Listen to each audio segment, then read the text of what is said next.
pessoal, bem-vindos de volta ao nosso curso de elementos de álgebra. A gente terminou de estudar os anéis, né, estrutura algébrica muito importante, e agora nós vamos começar a estudar uma outra estrutura algébrica chamada corpos. Vamos dar uma olhada em como funciona? Então, vamos começar pela definição de um corpo abstrato, né? O que é um corpo abstrato? É um anel comutativo que não pode ser nulo, ele não pode ser o anel que contém só o elemento zero, né? E todos os elementos não nulos desse anel, eles precisam ter inverso multiplicativo. Essa é a definição do que é um corpo. Todo elemento não nulo do anel tem inverso multiplicativo, o anel é comutativo e não pode ser o anel nulo. Legal. A primeira observação sobre um corpo é que um corpo não tem divisores próprios de zero. Não pode existir um par de elementos no corpo, ambos não nulos, cujo produto dá zero. Tá? Isso é impossível. Então, vamos verificar, para a gente começar aí a esquentar essa habilidade de manipular as definições abstratas, né? Vamos provar que não pode ter divisores de zero num corpo. Então, suponha que a gente tem dois elementos que têm produto zero e que um deles é não nulo. Digamos, o A é não nulo e A vezes B é zero. Então, o que eu faço? Eu pego o A vezes B e eu sei que o elemento A tem inverso multiplicativo porque A é não nulo e eu estou num corpo. Então, eu multiplico o termo AB pelo inverso multiplicativo do A à esquerda. Agora, por associatividade, eu posso... não vou usar associatividade aqui, o AB é zero, então A menos 1 vezes AB é A menos 1 vezes zero, e agora sim, usando a associatividade, eu movo parênteses para a esquerda, fico com A menos 1 vezes A vezes B, isso tem que ser zero também.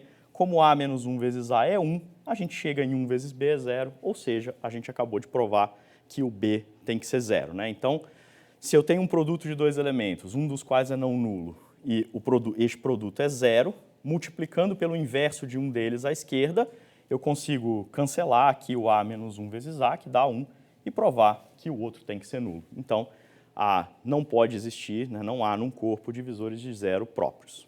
Legal. Quais são os exemplos de corpos que a gente já conhece? Números reais, com a soma e o produto usual, porque, dados dois números reais não nulos, certamente o produto deles não é zero, e todo número real não nulo tem inverso multiplicativo. A mesma coisa vale para números racionais, né? Números racionais, produto de dois números um número racional não nulo tem inverso multiplicativo e, por isso, o conjunto dos números racionais também é um corpo, tá? Note que você não pode pegar, por exemplo, números inteiros. Números inteiros não constituem um corpo, porque se você tomar um número inteiro não nulo, ele não tem inverso multiplicativo, né? O inverso de 2, por exemplo, multiplicativo é meio, que já não é um número inteiro. Mas para números racionais, isso aí funciona. Muito bem, agora o nosso famoso Zn. Quando será que um anel Zn é de fato um corpo? Então, a gente vai encontrar essa resposta utilizando um teorema que a gente fez, que a gente demonstrou sobre anéis. Como o Zn é o quociente do anel de números inteiros com a soma pelo ideal principal gerado por n, pelo ideal nz, a gente já sabe quando que este quociente por um ideal é um corpo. Exatamente quando este ideal é um ideal maximal. Nós provamos que o quociente por um ideal é um corpo se e só se o ideal é maximal. Então, para decidir quando o Zn é um corpo, o que a gente precisa fazer é descobrir quando que um ideal da forma n vezes z, o ideal do anel de números inteiros n vezes z, quando que esse ideal é maximal. Legal. Então, agora a pergunta a responder é essa, né? Determinar quando que nz é um ideal maximal, e a resposta é que isso acontece exatamente quando n é um número primo, e 1 não é primo, tá, pessoal? Então, nz é um primo, o menor primo é o número 2, tá bom? Como que a gente prova isso, né? Como que a gente mostra que nz é um ideal maximal se só se n é um número primo? A gente vai usar duas coisas. A primeira coisa que a gente vai usar é que todo o ideal de z é principal. Então, todo o ideal de z é da forma mz para algum m inteiro. Tá? A gente vai fazer só um lado, né? Nós vamos provar só um lado dessa afirmação, que diz que NZ é maximal se só se N é primo. A gente vai fazer o lado em que a gente assume que P é primo e a gente prova que P vezes Z é maximal. Vamos deixar como um exercício vocês fazerem a implicação inversa. Legal, então a primeira observação é a seguinte: quando que um ideal NZ está contido no ideal MZ? Então isso acontece se somente se o N do NZ, do cara que vai estar contido, for um múltiplo do M, do ideal que contém. De fato, isso é simples de provar e só para vocês entenderem o que está por trás, se vocês quiserem escrever uma demonstração formal dessa afirmação, ver, por exemplo, que quando que os múltiplos de 4, né, estão contidos nos múltiplos de 2, exatamente porque o 4 é múltiplo de 2. Tá? Então, os múltiplos de 4, eles, todo mundo que é um múltiplo de 4, em particular, é um múltiplo de 2. Se você entende por que todo mundo que é múltiplo de 4 também é múltiplo de 2, essa é a mesma ideia que você precisa para entender que NZ está contido em MZ exatamente quando N é múltiplo de M. Mas agora acabou, essa observação é basicamente tudo que a gente precisava. Por quê? Suponha que P é um número primo. E suponha que o ideal P vezes Z está contido no ideal M vezes Z. Mas o fato de P vezes Z estar contido em M vezes Z significa que o P é um múltiplo de M. Mas P é um número primo, então o M só pode ser 1 ou o próprio P. Quando o M é 1, o P vezes Z está contido em Z. Quando o M é P, o P vezes Z está contido em P vezes Z. O que a gente provou? Que se tem um ideal que contém o ideal P vezes Z, esse ideal ou é todo o anel ou é o próprio ideal P vezes Z. Além disso, o ideal P vezes Z claramente não é todo o anel, né? nem todo mundo, nem todo número inteiro é um múltiplo de um número primo P, claro. E essa é exatamente a definição de ideal maximal, né? O ideal P vezes Z é maximal porque ele não é todo o anel, que no caso é o anel Z, e se ele está contido em um outro ideal, esse outro ideal é ele mesmo ou todo o anel. Essa é a definição de ideal maximal. Então olha que legal, a gente descobriu a resposta para uma pergunta que nós fizemos a nós mesmos lá atrás, lá no começo do curso, que era quando que um anel do tipo Zn, né? Quando que um anel do tipo Zn é um corpo? A resposta é exatamente quando n é um número primo. Então, quando você está em Zp para P', todos os elementos diferentes de 0 barra têm inverso multiplicativo, né? E, além disso, não tem divisores de zero.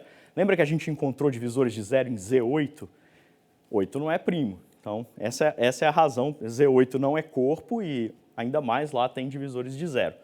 Mas se a gente for, por exemplo, para Z5, Z5 tem que ser um corpo. Então, todo elemento não nulo em Z5, toda classe de equivalência diferente de 0 barra em Z5, tem que ter inverso multiplicativo. E, de fato, o 1 é o seu próprio inverso multiplicativo, 1 vezes 1 é 1. Aqui eu vou omitir as barras, tá? Na hora que eu falar, mas todo mundo tem barra. 2 vezes 3 é 1. Por quê? Porque 2 vezes 3 é 6, 6 módulo 5 é 1. Então, 2 barra vezes 3 barra é 1 barra. E isso quer dizer que o 2 é o inverso multiplicativo do 3 nesse corpo, e o 3 é o inverso multiplicativo do 2. Então, 1 tem inverso multiplicativo, 2 tem inverso multiplicativo, 3 tem inverso multiplicativo. E o 4? O 4 é inverso a si próprio. 4 barra vezes 4 barra é 4 vezes 4, 16, 16 módulo 5, 1. O resto que 16 deixa na divisão por 5 é 1.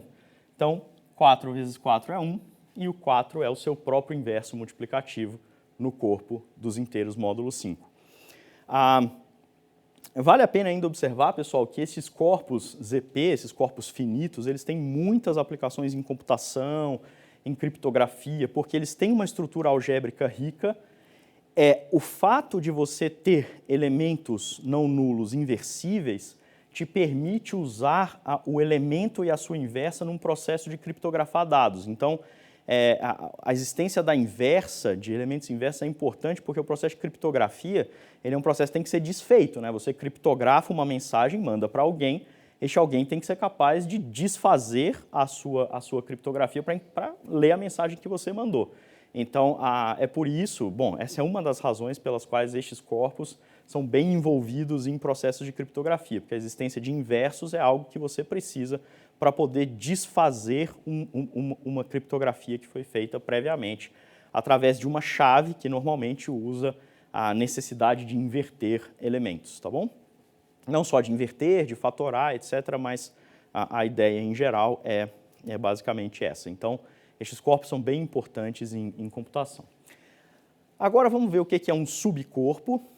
Essa é a mesma definição que a gente fez para subanel, né, subgrupo, todos estes subestruturas algébricas têm a mesma definição. Então, o que é um subcorpo? É um subconjunto que, quando você olha para ele com as operações de soma, de produto e as identidades aditiva e multiplicativa do corpo grande, ele também é um corpo. Então, se você pegar, por exemplo, talvez faz sentido aqui dar um exemplo de quando que uma coisa não é um subcorpo. Por exemplo, se você pegar números inteiros dentro dos números racionais, isso não é um subcorpo dos racionais. Por quê? Porque os inteiros não têm, os inversos dos multiplicativos dos elementos inteiros não nulos não são números inteiros. Então, os números inteiros não podem constituir um subcorpo dos números racionais. Quando uma coisa constitui um subcorpo, ela contém tanto o inverso aditivo quanto o inverso multiplicativo.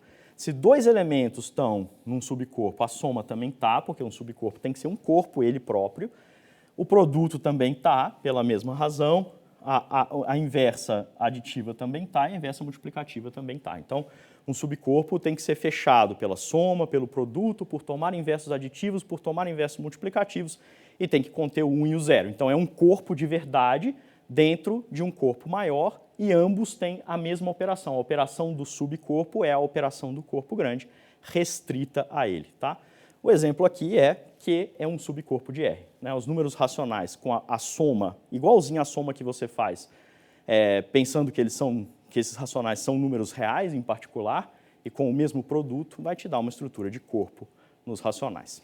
Agora vamos falar um conceito que chama característica de um corpo. Então você faz o seguinte, pega a identidade multiplicativa do corpo, o 1. Ou seja, a gente já sabe que ela não é o 0. Né? Na definição de corpo, a gente já pede que as identidades multiplicativa e aditiva são distintas, que o 1 é diferente do 0. E agora faz assim, faz 1 mais 1 é um outro elemento do corpo. Faz 1 mais 1 mais 1 é um outro elemento do corpo. E vai somando uns sucessivamente. Vamos imaginar que em algum momento deu 0, esta soma. Se em algum momento deu 0, a quantidade de uns que você teve que somar para dar 0 pela primeira vez é o que se chama a característica do corpo. Se nunca der 0, se você for somando 1 mais 1 mais 1 mais 1 e nunca der 0, e a gente vai dizer que o corpo tem característica 0. Então, por exemplo, o corpo ZP ele tem característica P. Por quê? Porque se você pegar 1 barra e somar com 1 barra, dá 2 barra. Aí você soma 1 barra de novo, dá 3 barra. Você soma 1 barra de novo, dá 4 barra. Na hora que der P barra é 0, o módulo P. Então, se você somar 1 P vezes, o 1 barra P vezes, vai dar 0. Então, o corpo ZP tem característica P. Já o corpo dos inteiros e dos números reais tem característica 0. Se você pegar o número real 1 e somar, vai dar 2, 3, 4, nunca vai dar 0 de novo. A mesma coisa para números racionais. Agora, uma observação interessante é a seguinte, é que não é verdade que qualquer número pode ser característica de um corpo. Não é verdade que a gente pode ter, por exemplo, um corpo de característica 4 ou um corpo de característica 6. Não existe nenhum. Por quê? Porque a característica de um corpo, ou ela é 0, ou ela é um número primo. Isso é bem fácil de provar. Vamos provar que a característica de um corpo é 0 ou é um número primo. Então, pega um número composto, A vezes B, onde A, B são números naturais, maiores do que 1 e menores do que o seu produto, né? Claramente. Então, pega um número composto N igual a A vezes B. Tudo bem? Se um corpo tem característica N, onde N é um número composto, A vezes B, a gente faz o seguinte truque. A gente pega uma soma de uns que tem A fatores e uma soma de uns que tem B fatores. Se você multiplica por distributividade, né? Se você multiplica uma soma de uns com A fatores por uma soma de uns com B fatores, você vai ganhar uma soma de uns com A vezes B fatores, que é N. A vezes B é N, por hipótese, né? E a soma de N fatores iguais a 1 é zero, porque a gente está assumindo que o nosso corpo hipotético aqui, tem a característica N. Só que apareceu um elemento do corpo aqui, vamos chamar esse elemento aqui de X, ó, a soma de A fatores iguais a 1. E um outro elemento do corpo que a gente vai chamar de Y, a soma de B fatores iguais a 1, a gente encontrou o produto no corpo X vezes Y igual a zero. Só que no corpo não tem divisor próprio de zero. Então, se X vezes Y é zero, ou X é zero, ou Y é zero. Mas então, ou a soma de A fatores iguais a 1 é zero, ou a soma de B fatores iguais a 1 é zero. Só que tanto A quanto B são menores do que N. Então, a característica do corpo não podia ser N, porque eu encontrei uma soma de menos fatores iguais a 1, uma soma de uma menor quantidade de fatores iguais a 1, que já dá zero. Então, a característica do corpo, digamos, se o X fosse zero, a característica do corpo teria que ser A, e não N. Então, isso é um absurdo supor que existe um corpo de característica N, onde N é um número composto, porque se existisse, a característica teria que ser, não poderia ser N, teria que ser estritamente menor do que N. Então, isso é um absurdo e, por redução ao absurdo, a gente prova que não existe um corpo cuja característica é um número composto. Logo, ou um corpo tem característica zero, como a gente sabe que existe, né, os números reais, números racionais, ou um corpo tem característica prima. Legal. Além disso, tem como mostrar, a gente não vai fazer essa demonstração aqui, mas tem como mostrar que se um corpo é finito, ele não pode ter característica zero. Tá? Então, esse eu acho até que, se vocês tentarem mexer e tal, dá para sair com algum trabalho. Tá?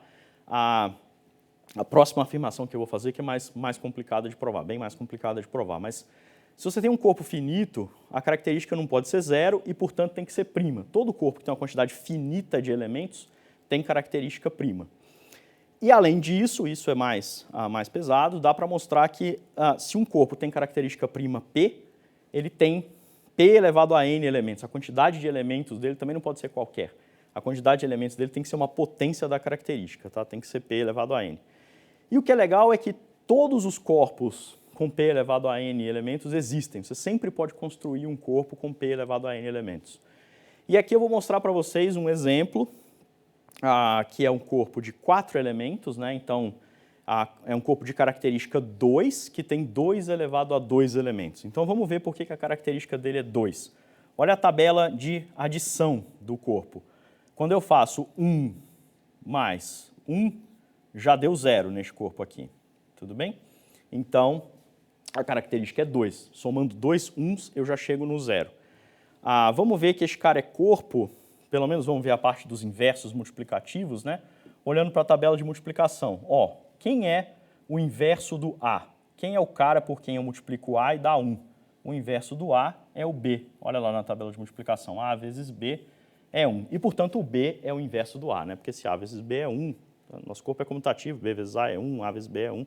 Um é inverso do outro e o outro é inverso do 1. Legal.